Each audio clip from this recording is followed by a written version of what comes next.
Olá, meus amores! Vamos lá para mais uma aula da disciplina de arte com a tia Maiara, tá? Hoje nós vamos falar sobre um período que vai do pós-impressionismo até o expressionismo, tá? Do pós-impressionismo ao expressionismo. Nas últimas décadas do século XIX, o impressionismo ele havia inaugurado uma nova maneira de retratar o mundo, usando pinceladas mais soltas e cores puras, tá? Tudo isso sem romper totalmente com essas ideias.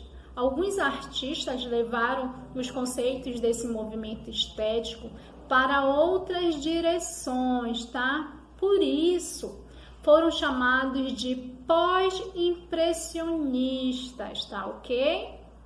Nesse contexto, originou-se o movimento expressionista, lá no início do século XX, na Europa, principalmente na Alemanha, tá? Agora nós vamos compreender melhor o conceito de pós-impressionismo, tá?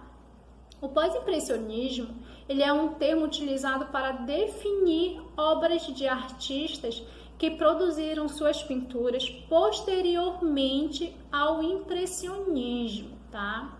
Lá por volta de 1910, as obras desses artistas, elas foram reunidas em uma exposição de arte intitulada Manet e os pós-impressionistas em Londres, tá? A partir daí, o termo passou a utilizado.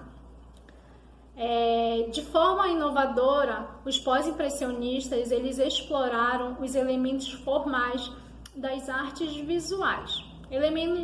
Quais são esses elementos? A cor, a linha e a composição, tá? Tudo isso para expressar suas emoções. Com o uso livre e antinaturalista de cores vivas, pinceladas expressivas e camadas grossas de tinta, esses artistas eles falavam de temas ligados ao cotidiano, tá? Eles, para evitar um tanto ilusão tridimensional, eles faziam isso, tá? Que já havia sido dominada, na verdade, naquele tempo, pela fotografia, contra a construção de narrativas visuais, deixadas para o terreno da literatura, tá? Os pintores mais conhecidos desse período foram Paul Cézanne, Paul Gauguin e Vicente Van Gogh, tá? Agora nós vamos falar precisamente sobre Cézanne. Cézanne foi um pintor francês que redescobriu as formas e abriu novos caminhos para a pintura moderna, tá? Sua forma de pintar caracterizou-se pela busca de uma essência das formas, pela vibração dos corpos, da natureza, pelo privilégio de formas geométricas e pela temática de paisagens como banhistas e naturezas mortas, tá?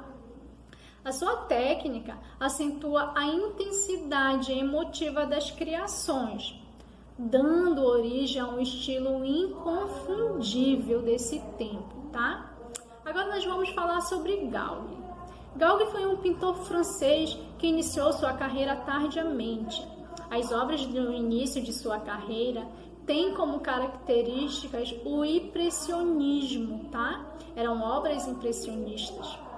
Somente mais tarde, influenciados pelos simbolistas, ele começou a mudar sua forma de pintar e aí adotou cores quentes e criando contornos com cores mais escuras, tá? Para delimitar as áreas da sua pintura, tá? Esse artista, ele buscava viver a intensidade das emoções, expressando-as em suas obras, né?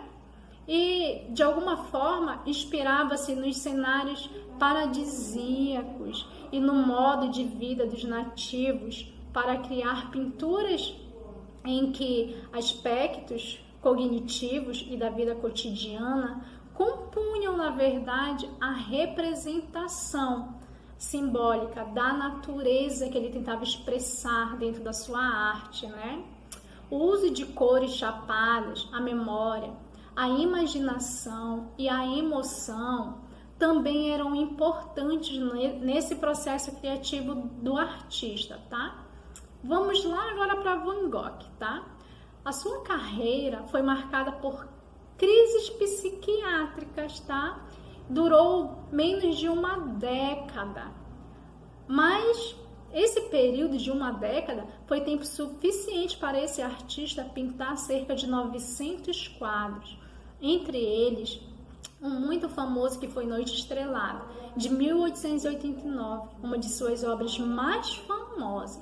A característica mais marcante das obras de Van Gogh eram as pinceladas nítidas, onduladas e ritmadas, conforme seu entusiasmo. Ele pintava de acordo com o que ele se sentia. Elas estruturam os desenhos em cores contrastantes, dando formas aos seus sentimentos, sem a preocupação de ali imitar com exatidão a natureza, tá? A distorção, afinal, era uma forma de expressar suas emoções na pintura. Hoje, infelizmente, nós vamos finalizar o nosso assunto por aqui, tá? Mas na próxima aula, nós vamos conhecer muito mais sobre esses artistas, tá? Um beijão a todos e até a próxima aula.